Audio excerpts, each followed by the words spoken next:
Para tudo o que você está fazendo e presta atenção nisso. Esse vídeo aqui é absolutamente imperdível, porque é inacreditável o que eu vou mostrar para você. E ele explica muito sobre o Brasil que a gente vive hoje. Era o chefe da ABIN na época do Fernando Henrique Cardoso. O que eles descobriram? Uma reunião que ocorreu em 2002, abril de 2002. O Lula vai ser eleito em outubro, novembro de 2002. O Brasil engoliu isso na maior cara dura. A ABIN do FHC mostrou... Sabe o que é isso aqui? Pode deixar aí. Isso aqui é o link. O que acontece, pessoal? Nós gostamos muito de trabalhar aqui com a linha do tempo, né? Por isso, né? Timeline. A conversa é uma linha do tempo para fazer com que vocês entendam certas coisas. Eu vou precisar muito de produção do Google aí, tá? Quero que você coloque algumas imagens, algumas coisas. A produção é rápida nisso. O que acontece, gente? O Lula, depois que ele mudou a postura dele, em 2002, colocando gravata, coisa que o Lula não usava, botando terno, falando com os empresários, vamos gravar isso, tá? Falando com os empresários. Ele é eleito em 2002. FHC, Fernando Henrique Cardoso.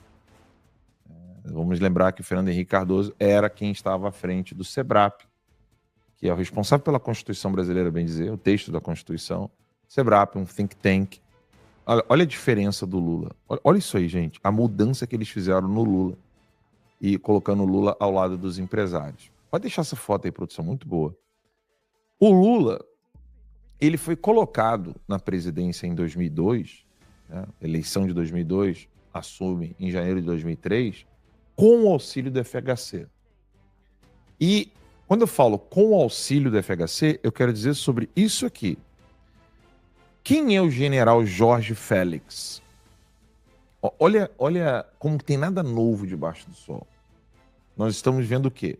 Hoje, nesse exato momento, a gente está vendo general traíra, pilantra, safado, mentiroso, covarde, chorão.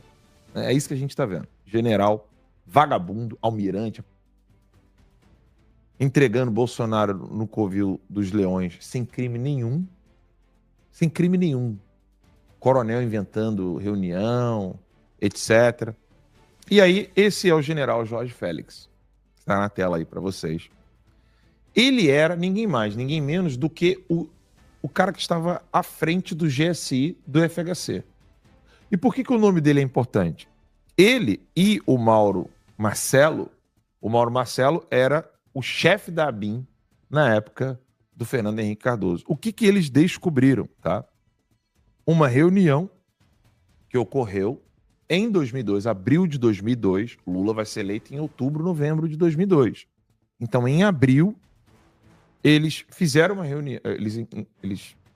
O PT fez uma reunião com um membro das Farc, que depois vai conseguir asilo no Brasil. Ele estava sendo procurado pela Interpol. Tá? O Brasil deu abrigo para ele. Abrigo. Porque ele era membro das Farc. Um infiltrado estava na reunião do PT, na Chácara Coração Vermelho, é esse mesmo o nome? Chácara Coração Vermelho, próximo a Brasília. Essa reunião tinha, então, um padre vagabundo, padre Olivério Medina, que era membro das Farc. Militantes de esquerda estavam lá e um infiltrado da ABIN, a ABIN do Mauro Marcelo. E esse infiltrado relatou, então, que o PT iria receber uma doação de 5 milhões de dólares por meio, né, repasses que seriam dados em Trinidad e Tobago, ou seja, paraíso fiscal, a empresários ligados ao PT. Essa denúncia foi feita anos depois, né? Essa é a matéria da Veja, anos depois, em 2005, quando o PT já estava no poder.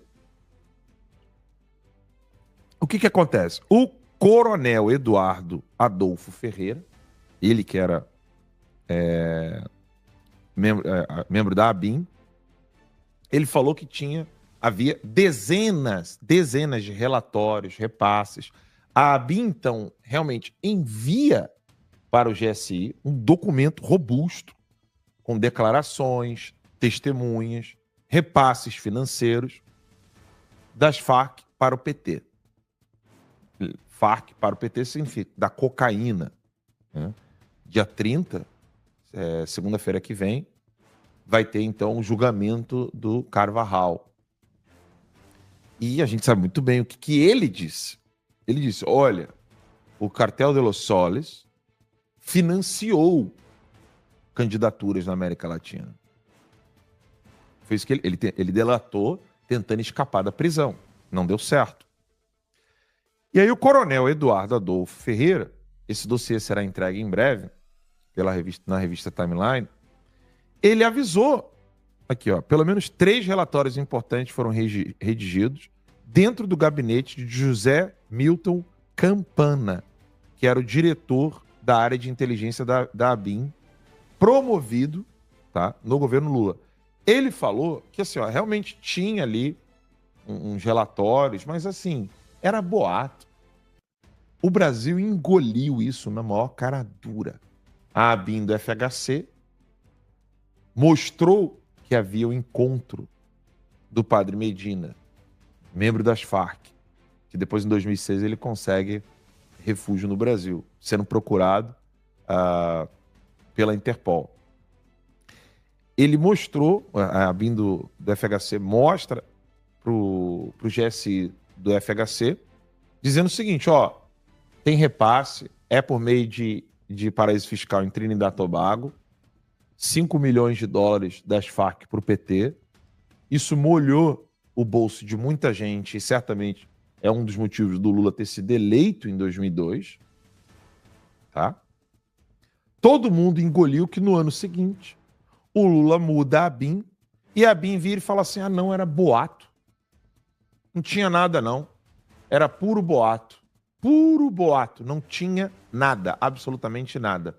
Todo mundo engoliu isso. Ou seja, FHC fez com que o Lula ganhasse as eleições. Por qual motivo? Né? Estratégia das tesouras, medo, corrupção, troca de favores. É difícil, a gente pode especular várias coisas. Mas o fato é, FHC entregou o Palácio do Planalto para o Lula depois de anos. E se a produção conseguir achar aí foto do FHC junto com o Lula quando eles eram mais novos. Um do lado do outro. Parceiraço de marxismo. Os dois eram marxistas. As origens são diferentes, né? Mas as ideias são muito parecidas. O PT tem uma origem no sindicalismo e o PSDB tem uma origem acadêmica, basicamente. É a diferença. Pseudo-acadêmica, né? Eles eram amigos. Acadêmica naquele nível que a gente falou. Aquele nível lá. Boletim da noite. O incrível é assim, é como que os deputados... Não pode colocar o negócio do Filipão aí. Não é a cabeça do Maurício. O negócio do Filipão lá. Os deputados querendo ver negócio de maquiador, de parlamento. Gente, deixa isso pro Joaquim Teixeira, deixa esse pessoal da internet brincar. Os deputados têm que começar a fazer investigações mais sérias. Sabe, não dá para tolerar os deputados com tantos assessores, eles conseguirem fazer menos investigação do que eu sozinho. Isso é inadmissível. Sabe, não dá. Não dá. O Lula, ninguém mais tem dúvida, o Lula foi eleito com o dinheiro da cocaína das Farc. Ele utilizou as próprias Farc não só como cocaína, mas como disse a matéria da Veja na Lava Jato, no período da Lava Jato, que a Odebrecht tinha que pagar pedágio durante 12 anos. 100 mil dólares por 12 anos. As Farc. Não sou eu que estou dizendo isso. É só colocar aí, ó, bota no Google. Farc, Odebrecht, 100 mil dólares... Veja, vai aparecer. Não, a história que você conta no dossiê do Porto de Mariel é um troço impressionante. A gente acompanhou todo o processo, mas eu não sabia que o sigilo sobre a administração do porto era assim... Bom, claro, é um país comunista, Cuba, mas assim, é um segredo total sobre o que entra por ali, sobre o que sai dali. Ninguém sabe, não tem. Não tem nenhum... A imprensa brasileira engoliu a narrativa do Porto de Mariel na maior cara dura do mundo. Gente, o pessoal entrava com lei de acesso à informação para saber se o Bolsonaro comprou o pastelzinho com o cartão corporativo. Era isso aí. Irmão, E a dívida até hoje não foi paga. O empréstimo do BNDES não foi pago. É isso aí. O TCU alertou, é um contrato sem nenhuma garantia para o Brasil, para o BNDES. Nenhuma. E pode perguntar para todo mundo que foi ministro ou secretário de ministro na época do Bolsonaro. Era quase todo dia lei de acesso à alguém informação. da esquerda acionando para saber algum gasto, para saber alguma coisa, para tentar pegar qualquer ilegalidade e meter processo. Cadê a direita fazendo a mesma coisa? A direita tá preocupada com o maquiador do Filipão. E aí, enquanto a gente está falando de maquiador do Filipão, olha o que aconteceu agora. Põe aí, produção, o que eu acabei de mandar aí. Olha o que saiu agora no Senado. Eu nem tinha visto, vi agora aqui durante o programa. Já tem, e parece que a votação foi ontem. As cotas? Das cotas. Agora vai ter, olha lá, Senado aprova a reserva de 30% das vagas em conselho de estatais para mulheres. Ou seja, não importa mais, né? Na verdade, já tem tempo que não importa, né?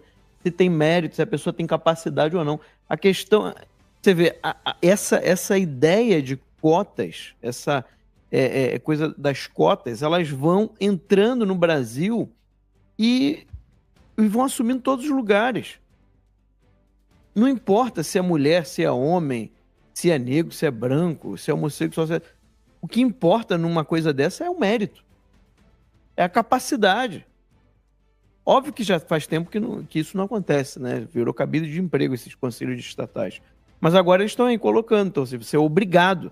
Ah, mas se eu tenho aqui um conselho de homens muito preparados, eu não tenho uma mulher. Não pode.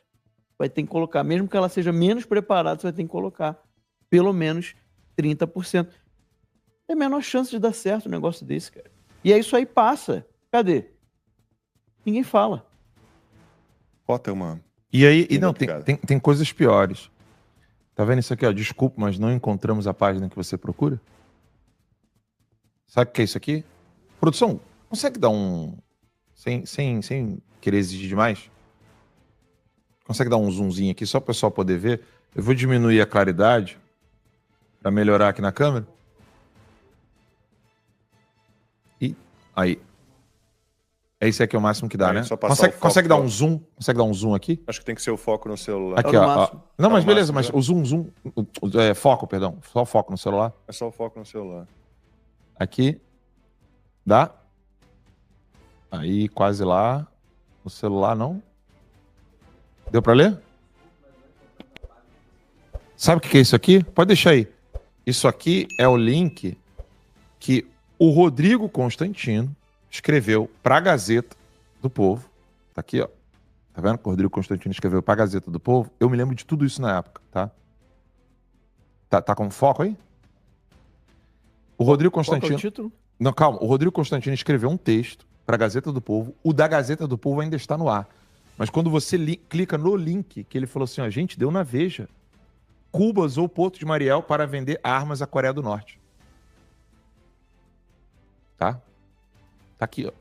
Pode voltar aí. Obrigado, produção. Eu me lembro dessa matéria. Eu me lembro de detalhes dessa matéria. O que aconteceu à época? O Porto de Mariel estava sendo usado para venda de armas nucleares para a Coreia do Norte. Só que hoje, quando você procura, não tem mais nada.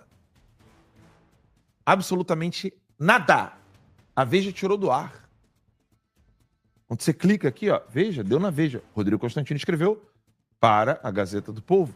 O link da Gazeta tá aqui, ó. Rodrigo Constantino. Brasil financia indiretamente exportação de armas para a Coreia do Norte. Esse link ainda existe na Gazeta do Povo. Quando você vai para Veja, não existe mais.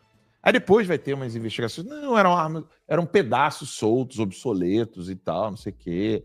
Tem sempre aquelas conversas, sabe? Tipo, não usa mais não. É tipo assim, tinha um velho na lanche com um monte de... Assim, não, mas o velho nem levanta mais, entendeu? Só Não quer tem que as mais. meninas se divirtam, um passeiozinho de É lama. só um passeio de lancha.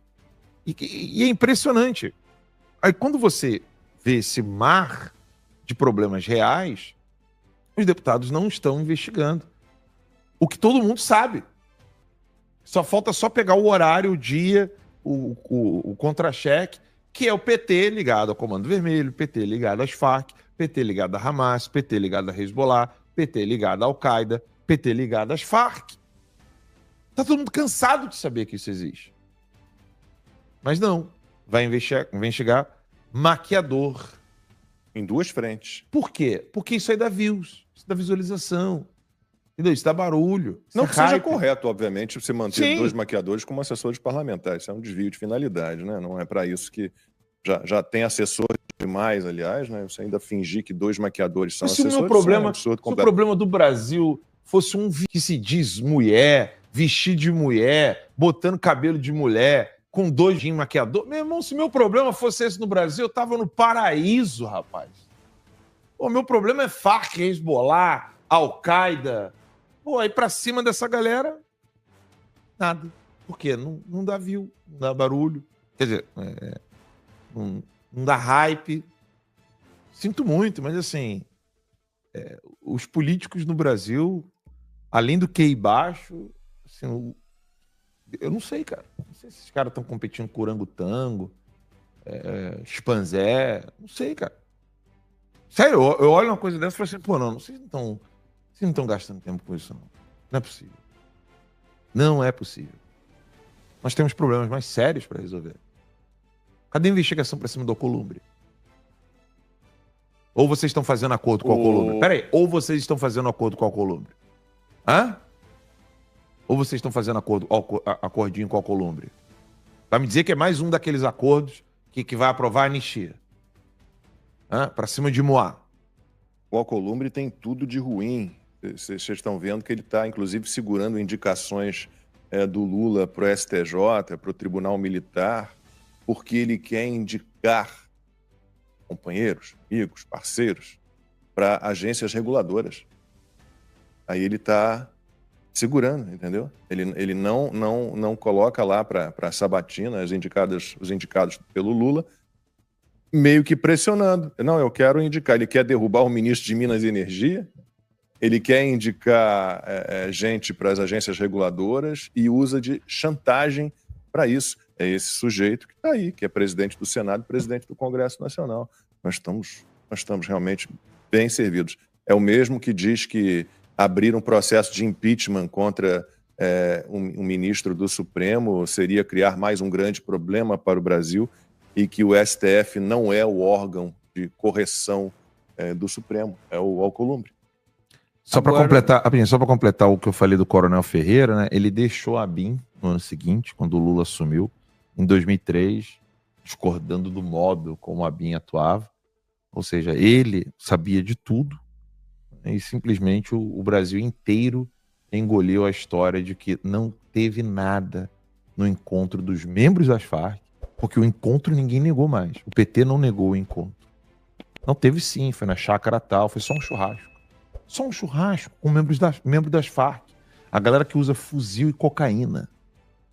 Aí, na sede do Terça Livre, o pessoal se encontrava, o que eles chamam? Gabinete do ódio. Milícia digital. Milícia digital. É isso aí. Então, assim, esses caras se encontram com gente que faz tráfico de drogas, vive de fuzil, mata os outros. A direita que é extremista porque ela xinga na internet. Esse é o jornalismo brasileiro hoje. Essa é as Farc, tá, gente? Essa é a foto das Farc. Então, assim, as Farc... não tem problema. Isso é uma questão ideológica só. É só uma questão de nós só queremos a liberdade do povo colombiano. Uhum. Né? Vale lembrar que é essa galera aqui, ó. Essa galera aqui que ficou instigando matar os outros lá na Colômbia, que deu um tiro na cabeça do candidato. Na cabeça. Mas foi um jovenzinho, ele não tem nada a ver com as Farc. Sei com você cedilha, né? Sei. Eles nos chamam de extremistas, eles nos chamam de revoltados, de histéricos. Nós somos os briguentos, nós somos os chatos. Eles são paz e amor aqui, ó. Com fuzil, cocaína. Jovenzinho segurando fuzil ali nas Farc. Essa gente precisa ser investigada. Mas as investigações não dão em nada. Faz a investigação, joga pra fora. O Trump tá doido pra encontrar aqui provas documentais do PT com o Comando Vermelho, com as Farc, com PCC, Hamas, Hezbollah e Al-Qaeda. Se no Brasil não vai dar nada, eu desafio aqui um policial federal a entrar em contato com a gente e mandar tudo que eles têm aí. Assim, ó, manda tudo pra mim. Eles estão assistindo mesmo, né? Estão assistindo mesmo? Manda tudo pra mim. Prestem muita atenção nessa operação Senado, Polícia Federal, STF, Poder Executivo. Isso é de extrema importância, tá? Alcolumbre, você é maluco de achar que não tem ninguém sabendo de nada? No mesmo pé. Vamos lá, produção, vamos mostrar o que é a BIM paralela de fato no Brasil. Esse documento aí, Lacombe e Max, é um documento de 1981. Ou seja, tá. Então, esse documento aí é um documento confidencial, óbvio, né? Liberado recentemente para mim, e eu pude publicar isso no X. Esse documento mostra o tio do Alcolumbre envolvido com garimpo ilegal, ouro, venda de ouro, venda de metais, tudo isso de forma absolutamente criminosa no Amapá. Então, a partir disso aí, o que eu fiz? Eu falei, opa, então agora nós vamos usar toda a nossa equipe, todas as nossas forças para mostrar como é que essa família chegou a ter tanto poder naquele estado. Né? E aí agora sim, pode voltar lá pro tweet, produção, porque aí agora eu consigo... Isso. Aí eu escrevi assim, ó, o Davi Alcolumbre acha que o Washington, D.C. não sabe como funciona a operação dos terroristas e narcotraficantes em relação ao garimpo ilegal. Ele acha que a lei Magnitsky é pesada. Na verdade, eu questionei, né? Ele acha que a lei Magnitsky é pesada? Agora sim, consigo ler aqui, obrigado. Creio que ele não saiba o que são as sanções relacionadas a quem está ligado ao terrorismo. Magnitsky é fichinha. Porque o que acontece? Vai para a parte de baixo ali, produção, enquanto eu vou fazendo uns comentários aqui. O que acontece? O Alcolumbre acha mesmo que ele vai ficar ileso de tudo o que está vindo pro lado de Alexandre de Moraes, Fábio Shor e companhia. Será? Não. Ele não vai ficar ileso por um simples motivo. Ele é quem está segurando tanto a anistia quanto o impeachment do Alexandre de Moraes. É ele quem está segurando. Então ele é quem está inviabilizando as duas únicas vias possíveis para o Brasil ainda conseguir ser chamado de um país, um Estado de Direito. Né? Termo, né? O Estado de Direito é um termo do final do século XIX, surgiu na Alemanha, e a partir de então todo mundo gosta de arrotar Estado de Direito. Estado de Direito. Ou seja, aqui em inglês eles chamam de Rule of Law. Eu gosto desse termo em inglês porque ele demonstra duas coisas, né, Max? Primeiro que usar a palavra Estado em inglês, ninguém vai entender. Você fala assim, Estado de Direito, o americano nunca vai entender, por um simples motivo. A noção de Estado moderno é absolutamente inconcebível para o americano. Por isso que em inglês é Rule of Law, que é quase um império da lei. Né? Traduzindo assim, né? É o império da lei. Rule of Law. Rule é você tá ali regendo, né, algo. Mas aqui eu estou falando império da lei. E o Estado de Direito seria o império da lei. Só que no Brasil tudo é manipulado e o Alcolumbre acha que vai ficar fora dessa. Aí clica ali Deixa eu ver aqui, produção. Clica ali no documento agora. Agora vamos ao documento para a gente poder entender quem é a família Alcolumbre. Não, aí no caso, produção, volta ali rapidinho, desculpa. Vou ajudar aqui a turma. Clica, sobe ali um pouquinho. Sobe ali um pouquinho. Não, sobe, tá descendo. Aí, clica nesse texto de baixo aí. Isso, agora sim. O documento de 1981 revela que membros da família de Davi Alcolumbre já eram citados em relatórios de contrabando de ouro durante o regime militar, o que, embora não envolva diretamente Davi, à época, né, tinha 4 aninhos, lança luz sobre o contexto familiar e econômico que sustentou o crescimento político de Alcolumbre. Vai descendo aí, produção. Agora vocês vão entender como é que funciona o jogo de poder da família Alcolumbre. Pode descer. Pode descendo. Obrigado. O irmão de Davi Alcolumbre, Josiel Alcolumbre, esteve envolvido em escândalos e alvo de investigações por corrupção, fraude em licitações e desvio de recursos públicos no estado do Amapá. Alguns dos casos, clica ali em Show More, ali, turma. Alguns dos casos vocês vão lembrar, o Máximo mesmo talvez vai lembrar, na época da Covid, as licitações, mas tem coisas piores. Então o que a gente tem ali? Desvio de mais de 1,4 milhão em recursos públicos na área da saúde durante a pandemia de coronavírus. Detalhe, Davi Alcolumbre era quem estava tacando fogo para a CPMI. Era CPI, né? Não era CPMI, não era mista. Era do Senado, foi no Senado. CPI da Covid. Saiu alguma coisa com relação ao irmão dele? Não, mas a gente vai explicar por quê. A PF identificou que empresas ligadas a Josiel, irmão de Alcolumbre, foram beneficiadas em contratos, direcionamentos com indícios de fraude em licitação, lavagem de dinheiro e organização criminosa.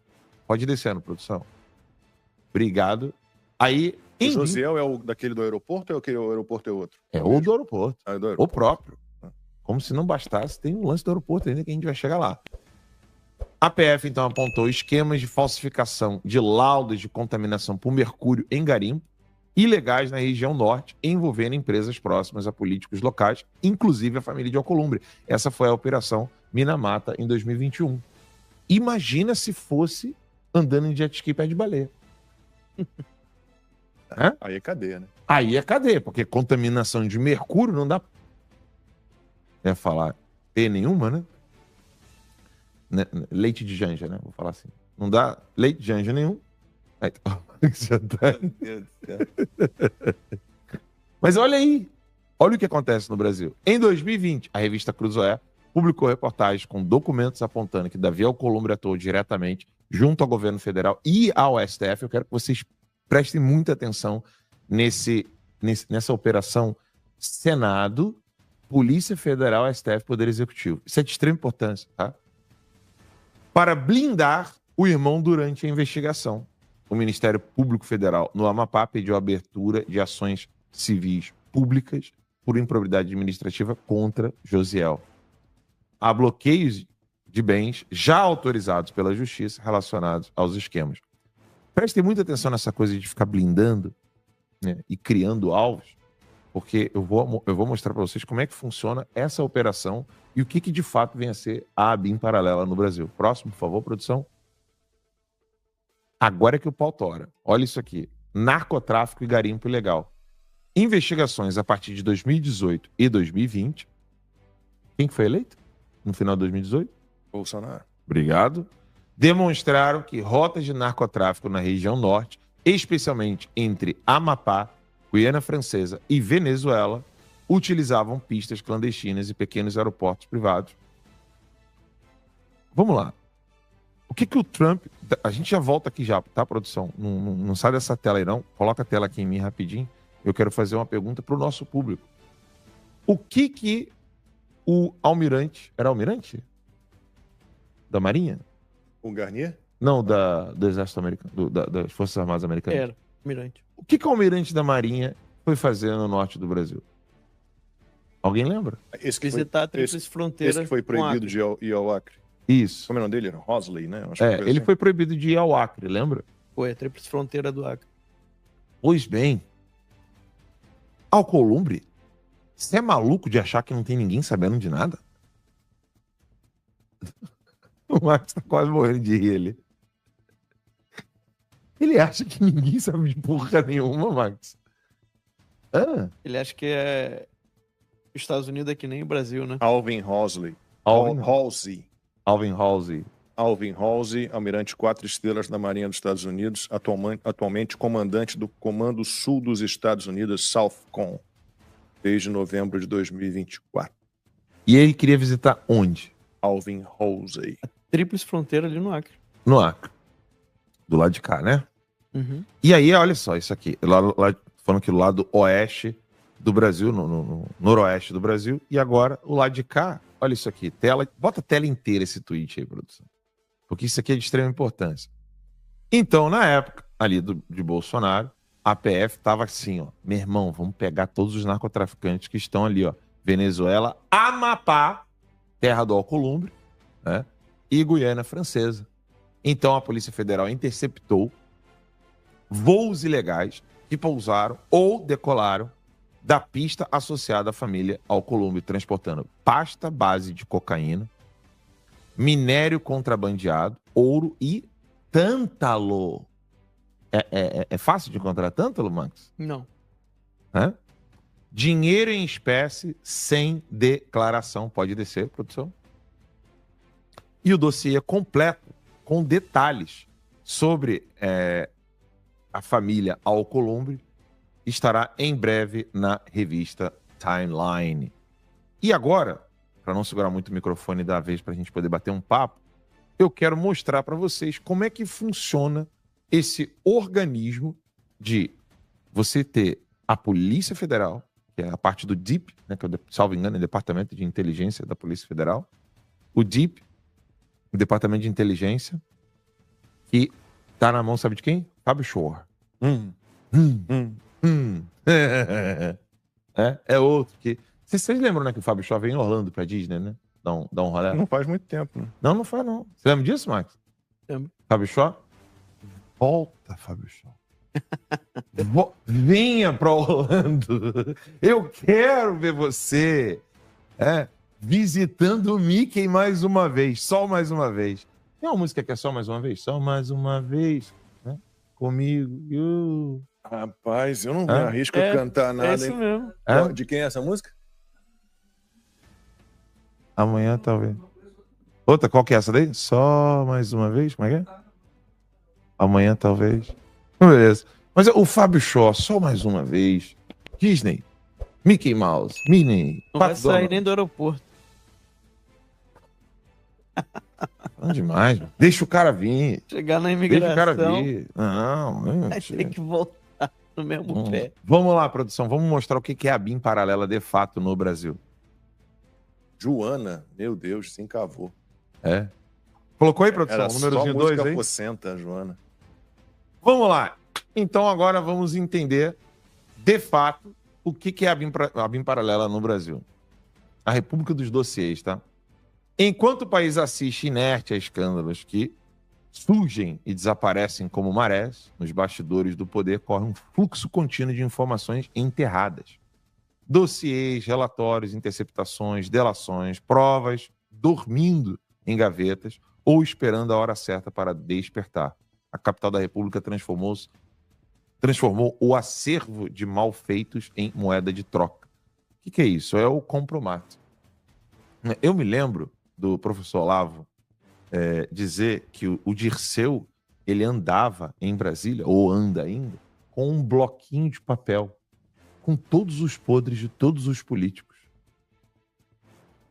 E aí, toda vez que ele ia para um encontro com o cara, ele chegava, antes de dar oi, antes de dar bom dia, antes de qualquer coisa, ele virava e falava assim, você estava no hotel tal, com a pessoa tal, no lugar tal, ou você tem a empresa tal. Ou... Ele já chegava, tudo bom? Bom dia. Meu nome é José Dirceu.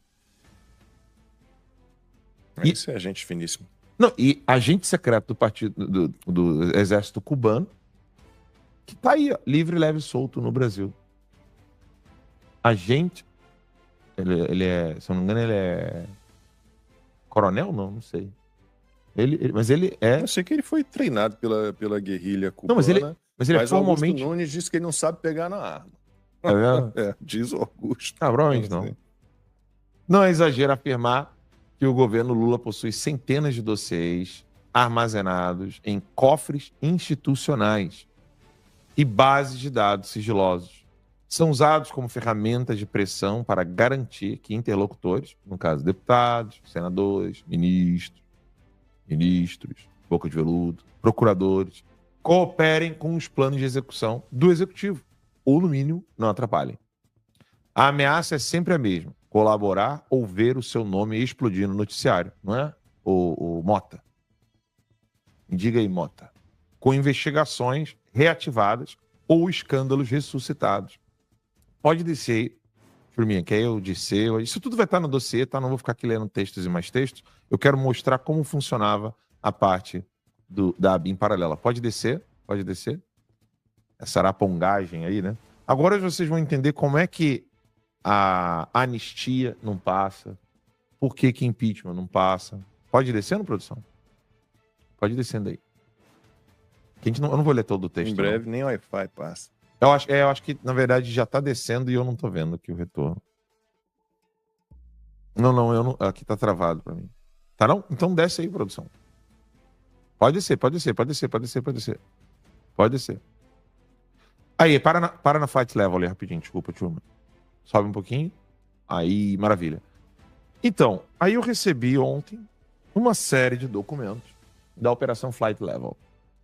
Eu não tinha nem ouvido falar nessa operação. De repente, quando eu fui ver Flight Level no Google, se você colocasse no Google, Flight Level, quem é que foi? Perguntem pro Grok aí, eu vou perguntar aqui agora, quer ver? Vou fazer um exercício aqui, ó. Mas é porque agora acho que ele vai usar o meu tweet, né? Mas o que foi a Operação Flight Level? Porque eu recebi todos os documentos dessa galera, dessa operação aí.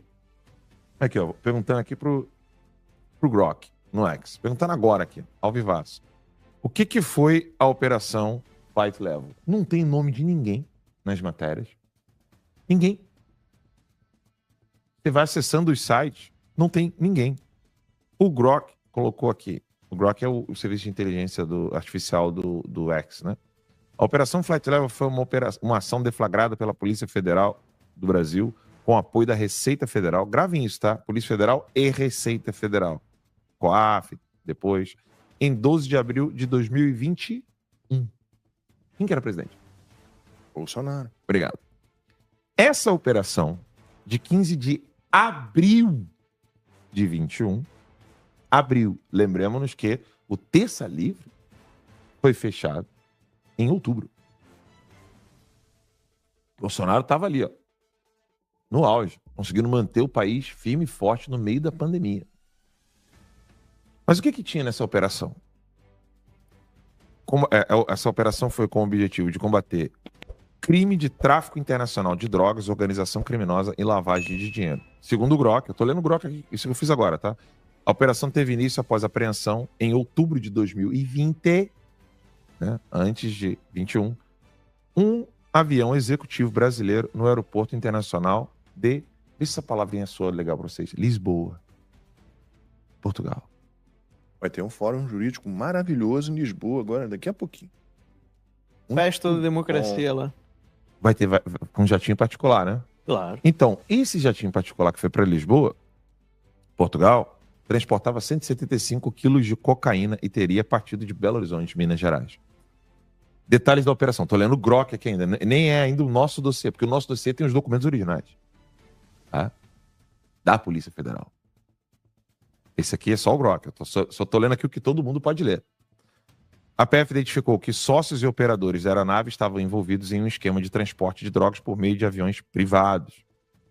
A organização criminosa utilizava laranjas e fantasmas para ocultar bens adquiridos com o crime, como imóveis, veículos de luxo, joias e criptoativos, Max. Cumprimento: 2 mandados de prisão preventiva e 20 mandados de busca e apreensão em cidades como Belo Horizonte, Lagoa Santa, Rio de Janeiro, São Paulo e Goiânia. Bloqueio de conta de 29 pessoas físicas e jurídicas, sequestro de 15 veículos, 5 imóveis e 8 aeronaves. Só que o detalhe é o seguinte, pode olhar aqui, ó, não tem nome de ninguém. Ó, pode olhar. Não tem nome de ninguém. Se você colocar no Google, assim, bom, peraí, operação de narcotraficante, cocaína e tal, e não tem nome de ninguém. Agora volta para a introdução do nosso dossiê, porque esse dossiê tá enorme, vai ser publicado na revista Timeline, e agora é que a brincadeira começa. Só para assinante, né? Só para assinante. Só para assinante. A Operação Flight Level, documentada neste dossiê da Timeline, é um exemplo trágico. Uma investigação sólida com provas, nomes, pela primeira vez, conexões internacionais, abafada. Pô, peraí. Como é que você abafa um troço desse? Ligando narcotraficante. Tem PCC no meio, tá? Tem tudo. E ninguém, não tem nome de ninguém. Mas o nome de ninguém. Em nenhuma matéria de jornal. Isso foi na época do presidente Bolsonaro. Todo mundo ali batendo nele. Que agora acabou isso, vocês já perceberam, né? Não tem uma operação contra o PCC. Não tem uma operação quase, bem dizer, contra o narcotráfico. É raríssimo a gente ver isso aí. No governo Bolsonaro, lembra que a gente fazia até negócio de... Botava até aquela música do Senna? Lembra? Sim. Porque era quase todo dia. Quase todo dia tinha apreensão, né? Quase todo dia tinha apreensão, cara. A Polícia Rodoviária Federal vivia fazendo apreensão. Era recorde atrás de recorde. Era recorde atrás de recorde. Eles quebraram vários recordes. Era impressionante. Eu ficava impressionado. Falei, cara, que isso, meu irmão? Eu tava ali, né? Vamos lá. Só para eu poder ler ali, produção. Obrigado. Por que ela foi abafada, né? Porque esbarra em figuras com foro privilegiado, né? Em nomes que não podem cair.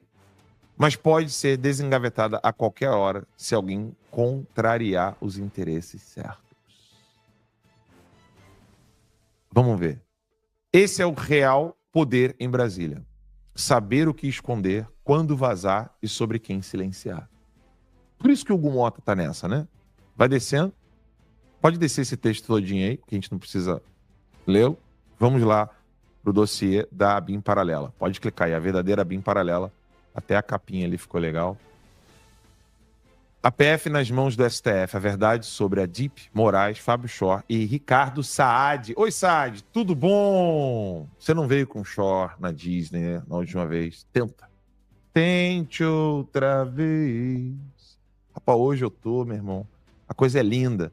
Você sabia que as investigações mais sensíveis da Polícia Federal não passam pelas superintendências estaduais, Max? Você sabia disso? Não passa mais, acabou. Elas vão para onde?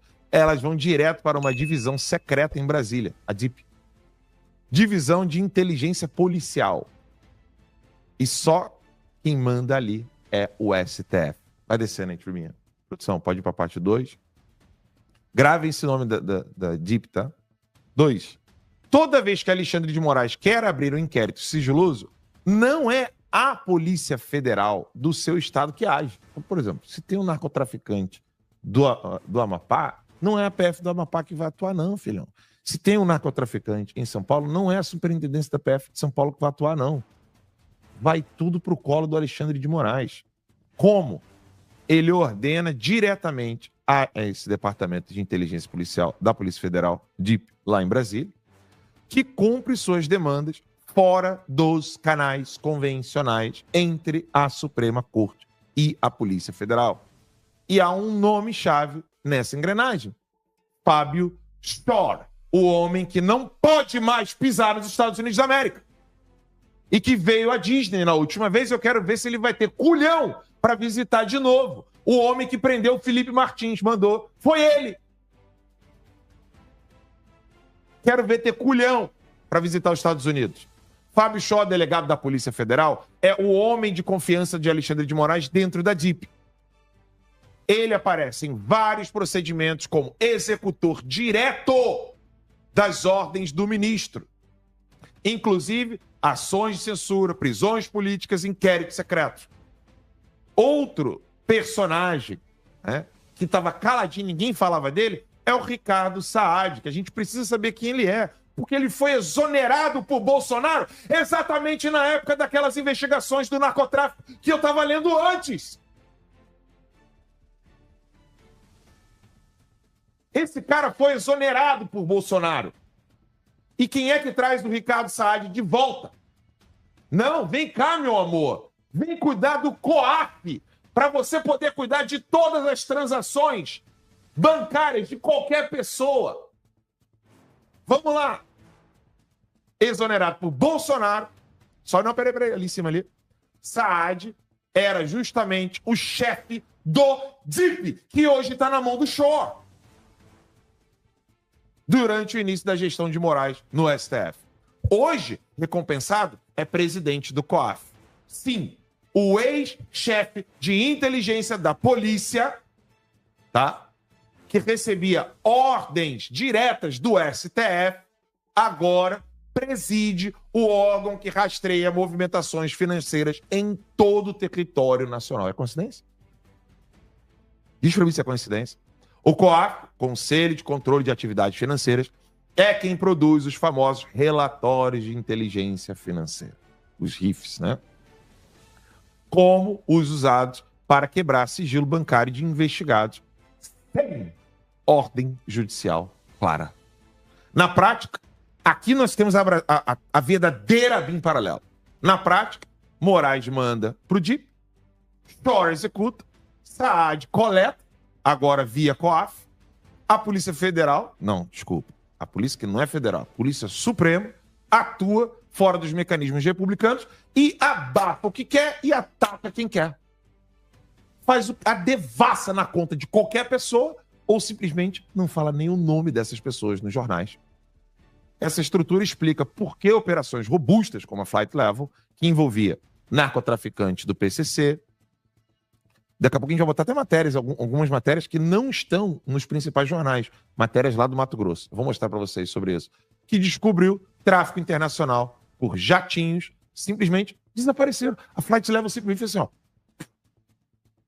Não porque era como que era? Inoportuno, como é que é? Quando se incomoda? Incômodo da baleia? Como que era? O Bolsonaro foi acusado? Importunação. Não é porque era uma importunação da baleia, mas porque era uma importunação por PCC, envolvendo nomes de políticos e de Brasília e de outros estados. Isso aí é a verdadeira Brasil Paralelo. A BIM Paralelo. A DIP, esse departamento, virou o braço de inteligência da STF. A KGB. Virou uma KGB mesmo. É muito claro isso. O Shor é hoje o presidente, ou sei lá, diretor, chame do que quiser, da KGB brasileira.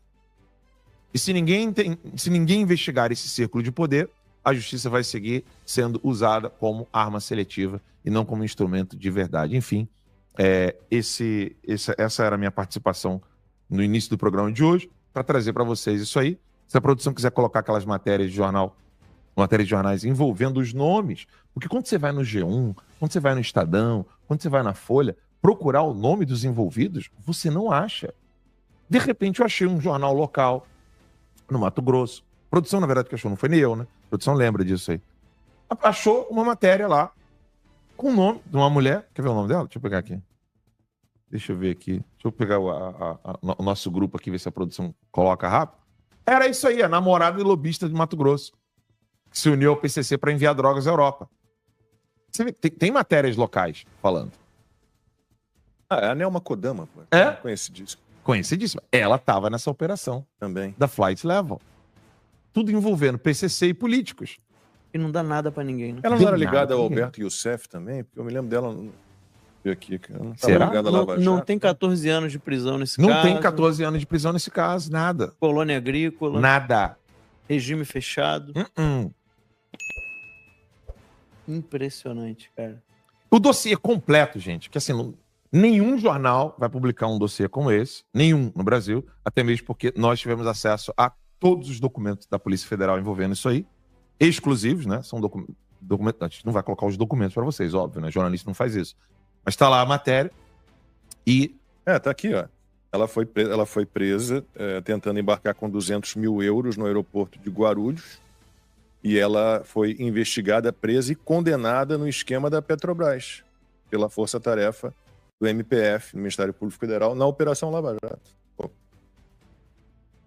Toda essa galera foi abafada. tá tudo ligado, né? Lava Jato. Meu Deus do céu, cara. Impressionante. País é uma vergonha. Agora, existe a BIM paralela? Claro que existe. Ó, ela era amante do Youssef, que a Fernanda Carelli lembrando. Ela tinha esse olha. esquema.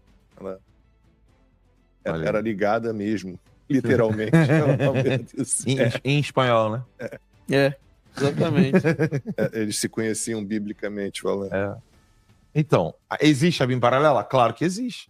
A BIM paralela é Moraes, Shor, Ricardo Saad e companhia. Bora então aqui direto pro vídeo que vale muito a pena ver. Só que todo o formato que esse processo está sendo conduzido deixa muito claro que a finalidade única é silenciar opositores políticos. E a melhor forma de silenciar Bolsonaro não é só torná-lo inelegível, é colocá-lo atrás das grades. Porque se você coloca o Bolsonaro atrás das grades, é muito mais eficaz do que simplesmente torná-lo ineficaz. Torná-lo inelegível. Porque o Bolsonaro, se for numa esquina tomar um café, ele junta multidões. Se ele apontar o dedo no próximo candidato, ele pode eleger o próximo candidato. Então você precisa jogar o Bolsonaro atrás das grades. Você mata 2 coelhos com uma porrada só. Você dá uma aparência de legitimidade, criando um processo fictício com direito de defesa, e você coloca o Bolsonaro atrás das grades, silenciando-o por definitivo. E aí o que a Ju disse é perfeito, é exatamente isso. Por que eles querem censurar as redes? As pessoas devem se perguntar, tá, qual o sentido deles censurar as redes? Censurar as redes é porque daí eles têm o controle da informação. Então, se eles prendem Bolsonaro, o povo não tem como gritar. Porque o único local de fala hoje da população é através da rede social livre. Então, prender Bolsonaro é silenciar a direita por inteiro, torna Bolsonaro inelegível para sempre, e você tira o único canal que os seguidores do Bolsonaro e a direita tem para se comunicar, que é a rede social. Então, veja, isso é um golpe muito bem estruturado e eles estão seguindo a cartilha que eles traçaram desde início de 2023. Veja que não é à toa que eles mudaram a jurisprudência de 2005 para fixar a competência do STF. Veja, se você fizer um retrospecto, eles seguiram exatamente uma cartilha que eles criaram. Ex-mandatário não tinha prerrogativa no STF. Eles vão lá, mudam esse entendimento para o processo começar no STF. Se começasse em primeiro grau, ia demorar muito, Marco. Primeiro grau, segundo grau, terceiro grau, STF. Não, vamos começar direto no STF.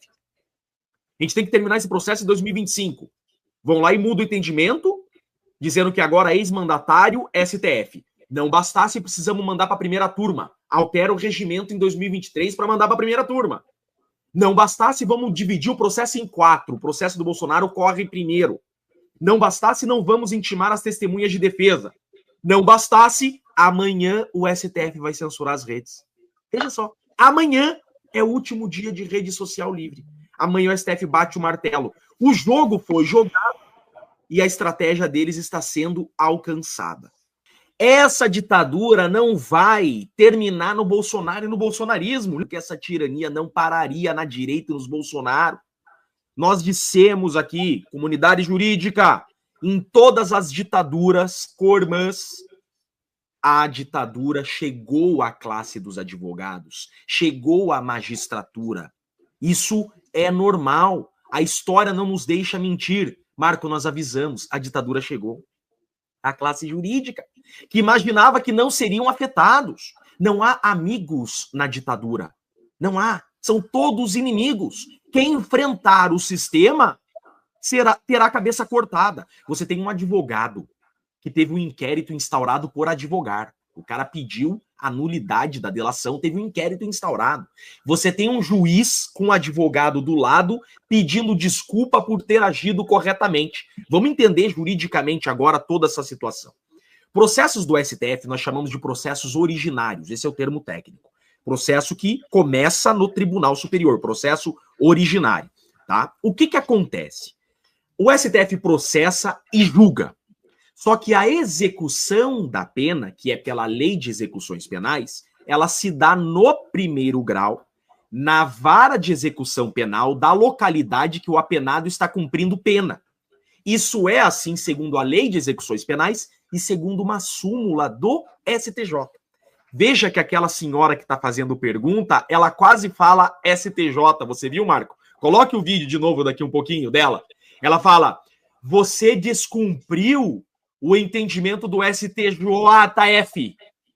Ela sabe que o entendimento, a orientação do STJ, súmula 192, é que a execução da pena se fará pelo juiz de primeiro grau. Esse juiz, ele seguiu uma súmula do STJ. E por que ele soltou? Porque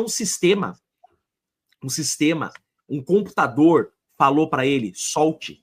É sistema, gente. Quem tinha que estar sendo ouvido ali seria a inteligência artificial, porque quando um apenado ele entra no sistema de execução de pena, ele é cadastrado em um computador, tem requisitos ali.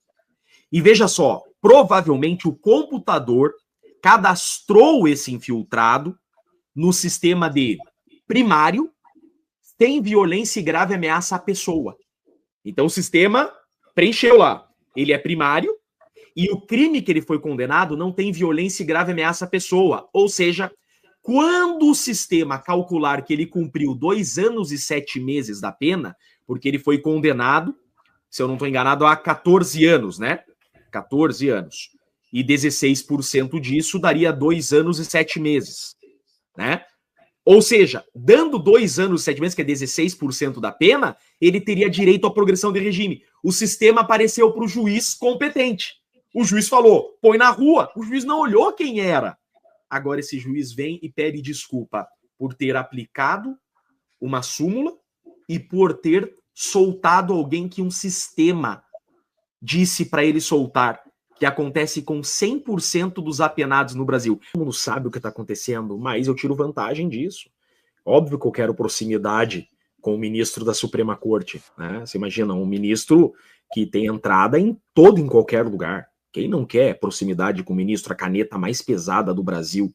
O Lula entendeu isso já em 80, que precisava investir na Suprema Corte, porque é o maior poder do país e seria o maior poder do país, e esse dia chegou. Vê, o Gilmar Mendes que manda na CBF, manda em tudo. Então as pessoas não estão preocupadas com a realidade do país como nós estamos. Tudo que elas querem é pegar uma fatiazinha para elas, né, Marco? Então, de alguma forma, eu quero bajular, porque daí eu vou ter contato, eu vou ter proximidade, eu vou tirar vantagem de alguma forma. Nada é de graça. Nada é de graça. Obviamente, essa pessoa que está fazendo campanha por ele, está dando esse título, a conta vai chegar em algum momento desse relacionamento, dessa proximidade. E Brasília gira em torno disso. De favor e recompensa, favor e recompensa. E uma hora a conta chega. E a conta ela é paga. E é assim que funciona Brasília. Brasília funciona exatamente assim. É um plantar e colher diário de favores e de relacionamentos, né? Cara, eu fiquei assustado com os detalhes que o Paulo trouxe. Eu não sabia que ele passou pelo que ele passou. Ele chegou a ser conduzido, preso nos Estados Unidos. Eu não imaginava que ele tinha sofrido tanto como ele sofreu. Mas é importante a gente fazer um retrospecto que o formato utilizado pela atual ditadura, porque tem gente que está pensando assim, que ditadura é essa que nós estamos vivendo no Brasil, que as pessoas estão tendo direito de defesa? É aí que está. Eles estão utilizando o processo criminal para silenciar opositores políticos, porque esse é o melhor formato das ditaduras modernas, porque você dá uma aparência de legitimidade à perseguição. Você não derrubou um avião, você não pendurou o teu opositor em praça pública, você não matou o teu opositor fisicamente, mas você dá uma aparência de legitimidade. Nós estamos deixando ele ser defendido. Só que o que você tem como finalidade última é silenciá-lo. Veja, não foi à toa esse showmício de receber a denúncia do Bolsonaro, esse showmício de ouvir os interrogatórios transmitindo no YouTube. Não é à toa que eles estão transmitindo essas fases de defesa em rede nacional. Por quê? Eles querem dar uma aparência de que é legítimo esse processo. Veja, não há uma ditadura no Brasil. Não são ditadores que estão punindo alguém. Não, é o poder judiciário. Há um processo legítimo que, ao final, vai condenar ou absolver pessoas após uma defesa. Vejam, Bolsonaro está sendo defendido. É teatro. É isso que a gente chama de jogo de cartas marcadas. Eles dão uma aparência de legitimidade, mas a sentença já está pronta. Isso acontece na Venezuela, em Nicarágua. Veja, na Venezuela, Marco, não tem preso político. Só tem preso por crime comum. Óbvio. É um novo formato. Veja, o crime que essas pessoas estão sendo presas são crimes comuns, não são crimes políticos. São crimes de atentado ao Estado Democrático. Está previsto no Código Penal. Você vê, né? O nosso meio, a comunidade jurídica, culturalmente é muito de esquerda. Então, diferente da Lava Jato, esse momento que nós estamos vivendo, a comunidade jurídica virou as costas para as arbitrariedades. É como se o inimigo fosse comum. Lembro que na época da Lava Jato, a comunidade jurídica extremamente unida, extremamente, palestras, seminários, livros, só se falava daquilo. Todo mundo, uma corrente contra a Lava Jato, que era um tribunal de exceção, era um tribunal das maiores ilegalidades já vistas na história do Brasil. Hoje você tem um processo que é infinitamente mais ilegal, é infinitamente mais arbitrário, é incomparável o Lava Jato com a trama golpista. Incomparável, não tem nenhuma semelhança. A trama golpista não é um processo. É absurdo. E a comunidade jurídica, silente, calada, inexistente. Por quê? Porque a cultura da comunidade jurídica é ser de esquerda. E eles têm, a maioria, né? Eu não e conheço muitos que não, mas 90% tem no Bolsonaro, no bolsonarismo, na direita, o inimigo. Então eles estão aplaudindo, ou melhor, estavam aplaudindo, achando o máximo essa perseguição. É como na época de caçar as bruxas, né? A exceção é necessária. São medidas excepcionais necessárias a salvar a salvar a democracia. Argumentos comuns de ditadura, argumentos comuns de ditadores. Não existe exceção à regra, por isso o nome é Estado de Direito. Ser um Estado de Direito significa não admitir exceção. Não tem exceção à regra, não há justificativa você excepcionalizar uma lei. Então a comunidade jurídica foi dando corda para tudo isso, foi aplaudindo, e eu alertava, vereador. Eu alertava. Eu falava, ó, esse vento vai virar, vai chegar também na comunidade jurídica.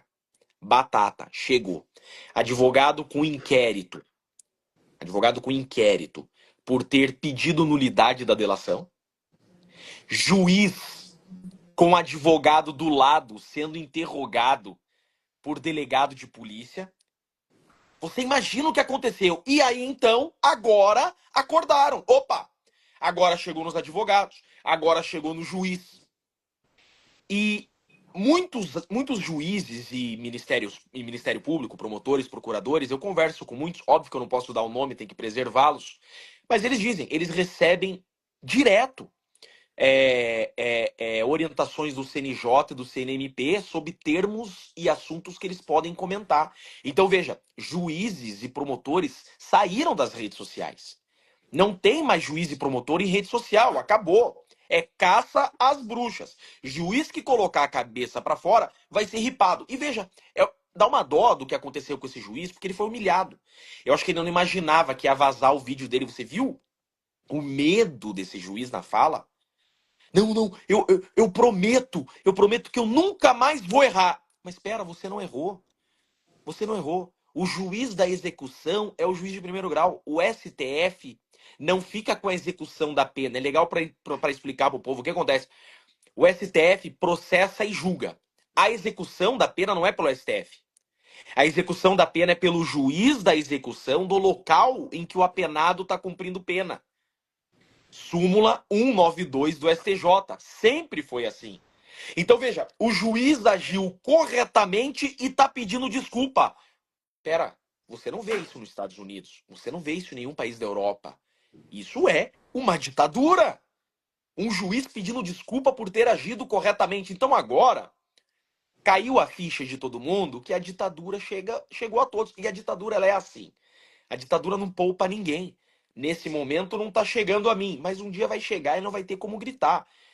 Então veja, juiz, cara, concursado, sendo coagido por um delegado daquela forma.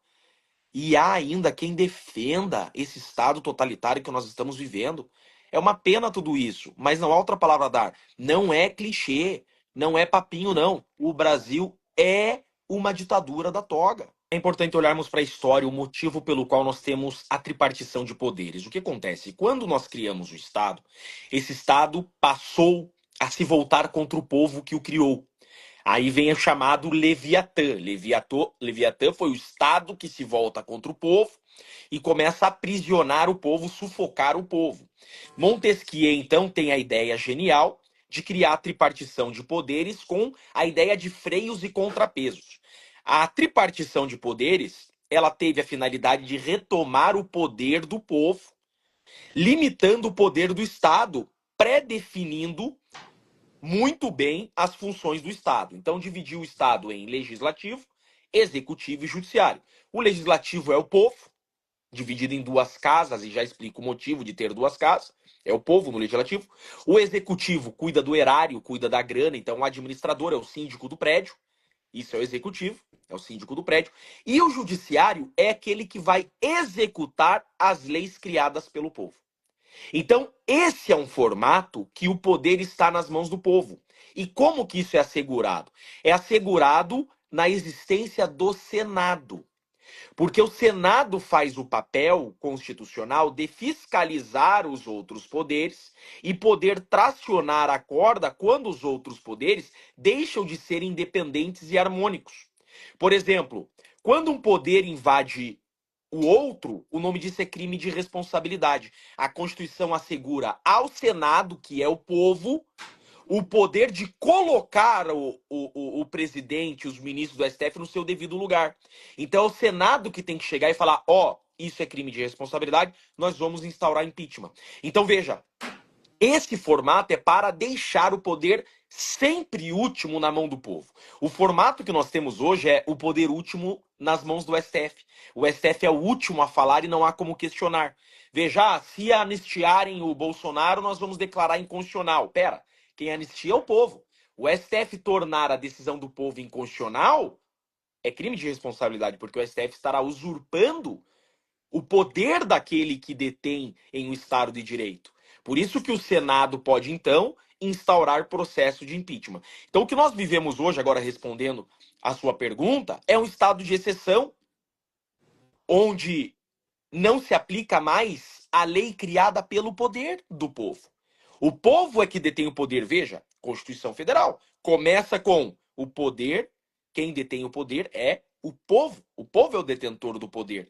Então não tem outra leitura a se fazer, não cabe margem para interpretação. Quem criou o Estado foi o povo, e o último a decidir quem deve continuar sendo presidente e ministro é o povo através do Senado. Não há margem para o Estado ser maior que o povo. E o que eles estão fazendo hoje é usurpando a finalidade de ser do próprio Estado. Ou seja, o Estado voltou a ser o Leviatã. Aquela ideia inicial de dividir o Estado em três poderes do Montesquieu já está ultrapassada. Precisamos de uma nova reformulação, porque o Estado voltou a ser o Leviatã que era antes dessa tripartição de poderes. O Senado é o antídoto. Quando o Estado se levanta contra o povo, sendo um veneno contra a democracia, o antídoto é o Senado. O problema é que o nosso Senado está corrompido. Pois é, mas aí... Você vê que coisa. Não, desculpa te cortar bem rapidinho. Você vê que coisa. Qual o problema de um Senado corrompido? O Senado é que tem que tracionar essa corda e fiscalizar o STF. Porém, a Constituição diz que o STF julga o Senado por crime comum. Então tem senador que praticou crime comum e está nas mãos do STF. Então o Senado não vai poder exercer sua função, porque senão o STF dá início ao processo contra o senador. Então perdeu a razão de ser. O STF acaba sendo o maior poder aqui, porque tem um Senado corrupto. Por que eles escolheram um processo criminal? É bem simples. Porque eles escolheram um processo criminal. Você caçar o Bolsonaro e você tornar o Bolsonaro inelegível não é suficiente para tirá-lo da disputa de 2026. Por quê? Porque se ele for numa esquina comprar um café, ele junta mais gente do que a esquerda inteira. Então, o processo criminal é colocá-lo na prisão para silenciá-lo, em definitivo. Você tirar o Bolsonaro das urnas não é suficiente. Ele põe o dedo no filho, na Michele, no Tarcísio. Entende? Então você precisa silenciar, em definitivo, o Bolsonaro, tirar ele das redes sociais. O processo criminal te faz isso. Uma improbidade administrativa, não. Só o processo criminal consegue silenciar definitivamente alguém. E condenando criminalmente, eu não sou um Estado ditador. Porque foi o poder judiciário, por meio do sistema de justiça, que condenou. Eu dou uma aparência de legitimidade à condenação. Foi o poder que condenou. Teve um devido processo legal. Ele teve advogado, ele se defendeu, ele foi interrogado, o advogado dele apresentou defesa. Então, você já está com a sentença pronta, mas você dá uma maquiada, você dá uma aparência de legitimidade à punição política do seu opositor. E colocando atrás das grades, além de dar essa aparência de legitimidade, você silencia por inteiro e você torna inelegível por muito mais tempo do que uma cassação. A improbidade é cível, como disse aqui o Turba ali, né? Então veja, é cível. Você deixa inelegível por 8 anos uma condenação criminal a 40 anos, fica inelegível pelo tempo da pena, fica inelegível por 40 anos. Então eles adotaram a melhor das estratégias, que é aquilo que está sendo feito já nas ditaduras mais modernas. Você está utilizando o próprio sistema de justiça para perseguir opositores, porque daí você esvazia o argumento da ditadura. Você deixa o cara ter um advogado, você dá uma aparência mínima ao sistema e pronto, você calou o seu opositor. Isso tem acontecido na Venezuela, como você bem colocou. Então eles selecionaram essa trama golpista para dar essa aparência de legitimidade. Veja que essa foi a finalidade deles mesmos, porque eles mudaram todas as jurisprudências pacíficas de anos para conseguir começar esse caso no STF e na primeira turma. Todos os sinais desse processo deixam claro que a finalidade era terminar em 2025 e tornar o Bolsonaro inelegível das urnas. Eles começam no STF, então eles mudam uma jurisprudência de 2005 para começar no STF. Depois eles mudam o regimento interno em 2023 para mandar para a primeira turma. Depois eles separam em 4 processos para ficar mais rápido, começando com o processo do Bolsonaro por primeiro. Depois eles dizem que não vão intimar as testemunhas das defesas, as defesas têm que levar suas próprias testemunhas. Veja, tudo que eles podiam fazer para tornar esse processo o mais rápido possível, eles já fizeram. A Constituição é a lei maior e ela traz nortes. A Constituição Federal tem essa finalidade. Ela é o seguinte: ela institui o ordenamento jurídico. Tudo que está abaixo dela merece respeito a ela. Mas a regulamentação dos dispositivos constitucionais se faz pelas leis infraconstitucionais. Um país não pode ser dirigido pela Constituição. A Constituição ela é o norte. A Constituição dá o norte e aí vem as edições das leis abaixo da Constituição que vão trazer os fundamentos, vão regulamentar os temas. O que está faltando no Brasil são essas leis infraconstitucionais regulamentando o próprio artigo 53 da Constituição. Então deveria o Congresso, começando pelo Congresso, regulamentar o entendimento do artigo 53. Então cria-se uma lei infraconstitucional para tratar do artigo 53. Você não pode contrariá-lo, mas você deve interpretá-lo e seguir regramentos, estendendo, inclusive, a normatividade. Essa é a razão de ser da lei infraconstitucional, que segue o raciocínio da Constituição. O regimento interno, por sua vez, é uma norma administrativa que também pode fazer isso. Também pode fazer isso. Então, o regimento interno pode, seguindo a constitucionalidade do tema, trazer regulamentações administrativas. Entende? Então vocês podem, por meio do regimento interno, dizer a forma como se executará o cumprimento de uma pena, a forma como... Porque a própria Constituição Federal diz que normas de procedimento podem se fazer por meio da lei infraconstitucional. Perfeito. Então o que está faltando no Brasil são normas procedimentais de execução do artigo 53. Tornozeleira pode ser até lei estadual, porque é norma procedimental, pode ser de lei estadual, pode ser a Alep do Espírito Santo, pode ter um regramento próprio sobre as tornozeleiras no Espírito Santo. Não está na hora de fazer uma reforma do sistema judicial, né? Sistema judiciário. Passou da hora, né, vereador? Passou da hora. O Brasil precisa com urgência de uma reforma do sistema de justiça, com urgência. O sistema de justiça não pode governar o país. O Brasil está sendo governado pelo poder judiciário. Há uma necessidade urgente de uma reforma. Eu não estou acompanhando esse debate. Não sei nem se é um debate público que está havendo ou é um debate institucional. Mas eu não estou acompanhando. Mas eu tenho centenas de ideias que a gente pode ficar horas aqui debatendo do formato que eu penso que seria o melhor nessa reforma do sistema de justiça. Mas um dia a gente marca um debate, quando você for senador da República, você me convida para um café no seu gabinete e a gente elabora um baita de um projeto de lei para uma reforma que seja próxima ao desejado da nossa Constituição da República. Vou te mostrar qual que foi a resposta de Bolsonaro, que em menos de um minutinho, demoliu a narrativa da PF, da PGR, do STF, de que teria havido uma tentativa de golpe de Estado no Brasil. Bora lá então assistir esse momento especial juntos. Bora então aqui direto pro vídeo que vale muito a pena ver. Eleições no ano que vem. Um grande aliado nosso, né? Ou do mundo livre, é o atual presidente dos Estados Unidos, Donald Trump, que lá ele pune quem não respeita a liberdade de expressão. Tá aqui a primeira emenda deles. E, obviamente, por que eles defendem isso? País democrático, que tem liberdade de expressão, ele pode fazer negócio. Ele não faz negócio com a Coreia do Norte, não faz com Cuba, e praticamente não está fazendo com a Venezuela também.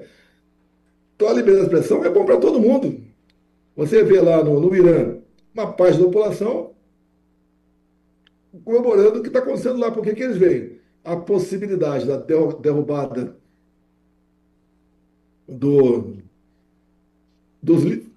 ayatollahs e voltar a uma democracia como existia há 40 anos. Né? Então é isso daí que... Agora, quando eu falava enquanto presidente em liberdade, muita gente zombava de mim. A liberdade é igual o sol, todo dia vai nascer. Viu que não é. E se mira hoje em cima da liberdade de expressão. Então, igual você, Piton, você já sofreu em outras emissoras aí pela sua maneira de ser. São poucos órgãos de imprensa que são livres, como vocês, a Oeste, e outros poucos por aí, né, que resistem a isso aí. Se, de acordo com a decisão final do que o Supremo já decidiu, realmente vai ser complicado as eleições do ano que vem. Ou se prepara o ambiente, se o Lula vier candidato, ele ser reeleito. Porque não vai ter contestação. Na minha campanha, eu fui impedido preventivamente de ligar Lula a ditadores como Sim. Maduro, como Ortega na Nicarágua, tá certo? Eu não podia botar o Lula com o gol do CPX lá no Complexo do Alemão. Eu não podia mostrar que o Lula, por exemplo, defendia o aborto. A locução dele também, certas vezes, falou justificando o roubo de celular. Ele não podia mostrar em mais 7 de setembro. Não podia mostrar nada. Inclusive, tem uma preventiva para mim, né? Que eu não podia baixar o preço do combustível. Eu jamais baixaria o preço do combustível, como a Dilma fez lá atrás, na canetada. Sim. Nós baixamos, tiramos os impostos federais, do diesel, da gasolina, do etanol, do gás de cozinha, e botamos um teto no ICMS, com o parlamento do nosso lado. Que, por exemplo, tinha estado que cobrava até 34% de ICMS, botamos um teto 17%. Para falar sobre esse assunto aqui, ninguém melhor que o Saxida aqui. Eu quero só convidar os ouvintes da Aure Verde para a seguinte reflexão. Quando eu assumi como ministro de Minas e Energia, o preço do barril do petróleo estava $126. Quando nós saímos do governo, o preço do petróleo estava entre $90 e $100. E o preço da gasolina estava abaixo de R$5. Hoje, o barril do petróleo está $70. A gasolina está acima de R$6. Sim. Então fica aí a reflexão para vocês verem o que foi feito com o presidente Bolsonaro. E o Temer pegou a Petrobras com uma dívida próxima a 900 bilhões de reais. O Temer pagou a parte dessa dívida, eu paguei outra parte, sobrou ainda, mas pelo que eu estou vendo, essa dívida não está sendo abatida, está congelada lá. Exato. Vai sobrar para quem assumir 27 pagar essa dívida da Petrobras. Olha, foi um trabalho difícil escolher um partido, né, para disputar a reeleição. Em 22 tinha que ter um partido. Então, conversei com vários partidos. Foi decidido para mim, o meu irmão, que mora em Miracatu, o Renato Bolsonaro, eu ir para o PL. Ele estava no PL. Conversei com o Valdemar. Nós fomos apresentados um para o outro, né, os seus defeitos. Eu costumo brincar, Valdemar, eu tenho bafo de leão, você tem chulé, dá pra gente casar? Dá. E combinamos. O Valdemar tem cumprido tudo, ao pé da risca. Ele me incumbiu de decidir nos 26 estados de DF a eleição para o Senado. O deputado federal, estadual, governador passa aí pelos respectivos presidentes estaduais do partido e o próprio Valdemar da Costa Neto. E assim estamos trabalhando. Tá?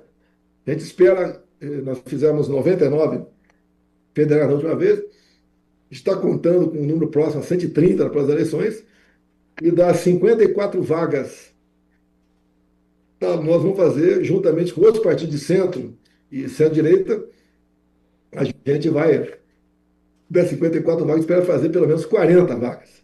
Somando do pessoal da legislatura anterior, a gente vai ter uns 55, 56 senadores que realmente estejam comprometidos com o futuro do Brasil lá no Senado Federal. Isso é uma grande jogada. Então eles têm que jogar, eu chamo War, né? 40 anos atrás eu jogava War. Cada 10 partidas que eu ganhava 9. Por quê? Paciência, estratégia. Vai conseguindo um passo de cada vez. Tem estado, por exemplo, não temos condições de fazer governador. Então vamos tentar uma vice. Não vamos lançar um candidato só para marcar posição, não interessa. Quanto ao Senado, em alguns estados, nós não temos como chegar lá. Eu vou pegar aí o União Brasil, o PP, o PSD, o PR, que tem conversado conosco não de forma ainda muito aprofundada, que eles estão um pouco longe, né? Mas já nos sinalizamos dessa maneira. A gente não vai lançar, por exemplo, 2 candidatos em cada estado. Vai lançar um, e alguns poucos estados vão lançar 2, mas em outros estados vamos lançar nenhum. Vamos brigar por uma primeira suplência para nós. Ou seja, deu tudo para nos fortalecer o ano que vem. Lógico, o governo vai jogar pesado, vai ter a tal da lawfare, com toda certeza, vai continuar. Eu ativido o judicial para tirar certos candidatos do pleito, como até o momento estou fora, né? Reunir com embaixadores é complicado. O Lula se reuniu na sua campanha com líderes lá do Complexo do Alemão. E esses líderes só chegam, só assumem, só são eleitos, porque o tráfico permite que eles sejam candidatos. E tem a sua ligação lá com o tráfico. Tem, infelizmente, a maioria tem. Então, a gente espera a paciência, a gente espera que o povo confie na gente. Sim. Aqueles que me criticam, né? Eu estaria muito bem do outro lado. Sim. Eu resolvi ficar do lado mais difícil, que é o lado da verdade, da responsabilidade, de poder andar pelo Brasil e praticamente ninguém me apupar ou dirigir um palavrão, seja o que for. De vez em quando acontece, né? Sim. Mas mais de 90% das vezes não acontece nada. Muito pelo contrário, o pessoal gosta de bater um papo com a gente. Sim. Tomar um café, tomar um caldo de cana, comer um pastel, trocar uma ideia, como por exemplo amanhã, eu tenho certeza, vai ter um público enorme lá em Belo Horizonte, como um apelo mais uma vez que está nos assistindo aqui, Paulista de 29, eu sei que é fim de mês, o pessoal está sem dinheiro, vai com sacrifício, um transporte solidário, em vários locais do Brasil está tendo transporte solidário, como em Copacabana, por exemplo, tem uma senhora lá que está organizando os seus ônibus, tá? E a presença de vocês é muito importante, pô. Vocês vão fazer parte, se Deus quiser, dessa grande vitória nossa, não é minha não, de todos nós, por questão das eleições do ano que vem. E você, com os poderes equilibrados, você pode aprovar uma anistia e ela ser mantida, só pela força do Congresso brasileiro, tá? É por isso que a gente vai lutar, viu, presidente? Pode ter certeza disso. E desejando amanhã sucesso lá em Belo Horizonte, viu, presidente? Nesse encontro que realmente consiga atingir os seus objetivos ali. A gente vai estar na Paulista no próximo domingo, né? Não só para cobertura, mas também para atendendo a sua convocação, é que eu tenho dito todos os dias, eu tenho veiculado o vídeo do senhor aqui todos os dias fazendo convite, porque eu entendo que é uma convocação, né? E era numa só que a gente tinha que atender e lotar a Paulista, norte do Paraná, sul Fluminense, sul de Minas, interior paulista, tem que lotar a Avenida Paulista no próximo domingo, é um compromisso que a gente tem que assumir com o senhor, presidente. Desejando a plena recuperação para o senhor, que esse soluço vá embora. O presidente disse que, minha avó dizia que tomar susto passa, não é o soluço. O Andriele está aí do lado, o senhor não... Já olhei para a cara dele aqui. Mas não assustou, presidente? O André é conhecido como corpinho de 30, cara de 80. Eu pensei que o senhor tivesse... O Andriele está aí, é só olhar, já assusta e já acaba com o soluço. Brincadeira, presidente. Saúde para o senhor, presidente. Obrigado por estar aqui conosco, viu? Obrigado. Cuidar desse presidente aí, né, querido Jair Messias Bolsonaro, e domingo a gente vai atender a convocação do presidente. Abraço, presidente. Vai ter um projeto que infelizmente passou na Câmara, está no Senado, prevendo 7 anos de cadeia para quem duvidar do sistema eleitoral. Porque não é dessa maneira que você fala em democracia. Você pode desconfiar, tem. Tem cara que não confia na Bíblia, não confia em Deus. Paciência, né? Agora ninguém pode ser preso por causa disso. Mais apertada. Você pode notar aí que eu estou com crise de soluço. Estou até bem agora, mas fica horas a fio, fico soluçando, não tem remédio para isso. Agora, essas agendas são importantes, um pouco de sacrifício da gente. Os 70 anos de idade pesam um pouco, mas vale a pena. Eu acho que amanhã, em Belo Horizonte, será um grande evento. Depois, na Paulista, a gente até aproveita a oportunidade aqui, pede que estejam nos ouvindo, né, que ajude na divulgação. Compareça, a pauta é justiça, é liberdade e anistia. Não desistam. É o terceiro encontro que a gente faz na Paulista, do ano passado para agora. Agora, alguns querem a solução de imediato. Você não vai ter. Agora, se jogarmos a toalha, fica pior para todo mundo. É sinal que o sistema venceu. Eu quero é que a democracia vença. Eu quero, quando se fala em anistia, né? Eu não sei por que a esquerda está contra a anistia. Porque basicamente todas as anistias no Brasil, a esquerda foi a beneficiada. A última, uma das últimas, né? Foi em 79. Ali foi anistiada gente que pegou armas, que explodiu carro-bomba, que roubou banco, que sequestrou aviões, que justiçou companheiros. Então foi anistiado. O presidente Figueiredo deu essa anistia lá atrás e fez uma certa pacificação no Brasil. Aqui é a mesma coisa. A pacificação, no meu entender, virá dessa anistia. No meio militar, você tem noção do que é a liberdade. Porque você passa por cursos, por exercícios, até uma recruta, né? Que fica longe de tudo, às vezes, por uma semana. Ou quando pega uma cana no quartel, né? Por vezes você aplica uma prisão disciplinar no militar ali. Agora, geralmente, no meio militar, ou você está em exercício ou você cometeu alguma falha. Tá? Agora, essas pessoas que estão presas, não é apenas a Débora, né? Tem pessoas idosas ali, mais de 70 anos, com câncer, inclusive. A semana passada foi condenada uma mãe a 14 anos, com 7 filhos, 6 menores. Como é que essa molecada vai crescer sem a mãe em casa? Qual foi o crime dela? E negada a prisão domiciliar, né, presidente?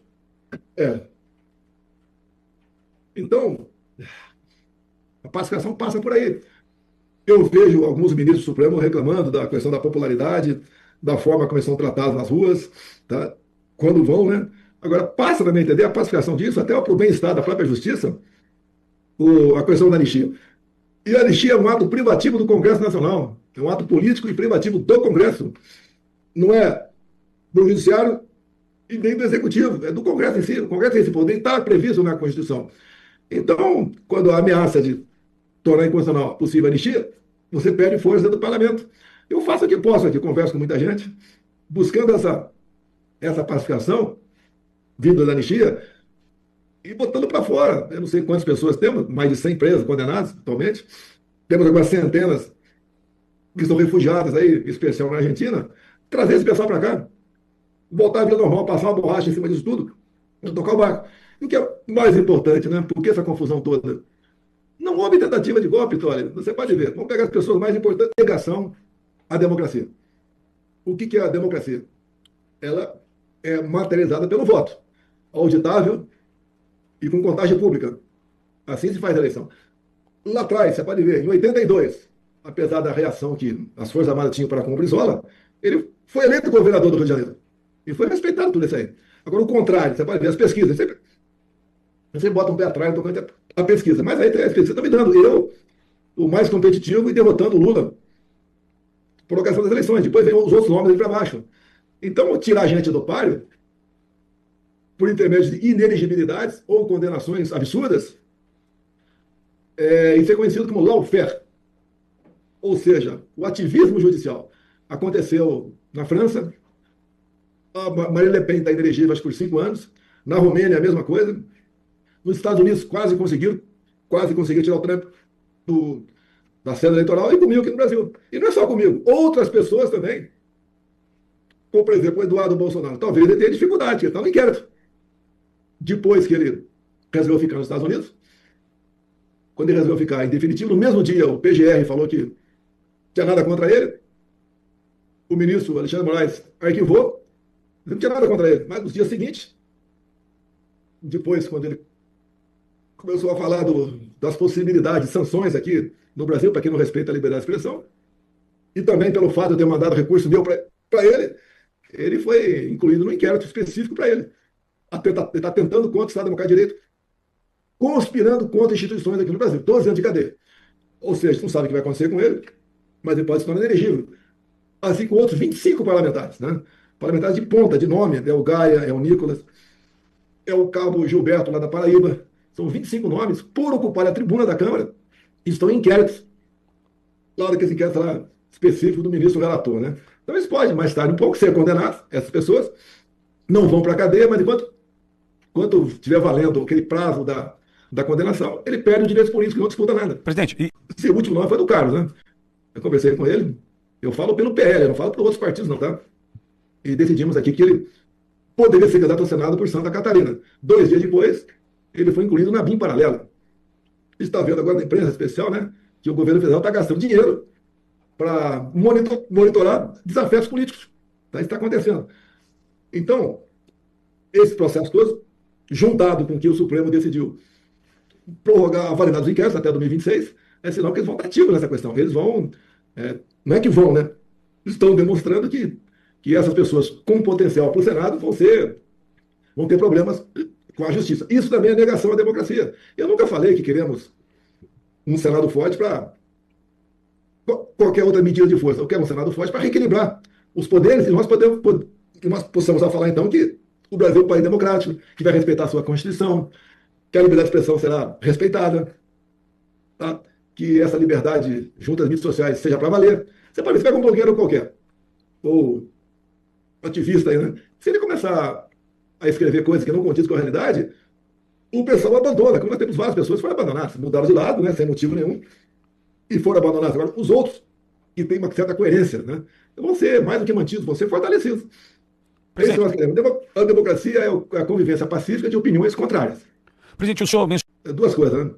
Só não caiu de podre há mais tempo, porque tinha muita gordura do nosso governo. Deixamos muita coisa contratada. A economia no verde. Entregamos o governo com 54 bilhões em caixa. Ou seja, isso tudo fez que o governo tivesse uma sobrevida.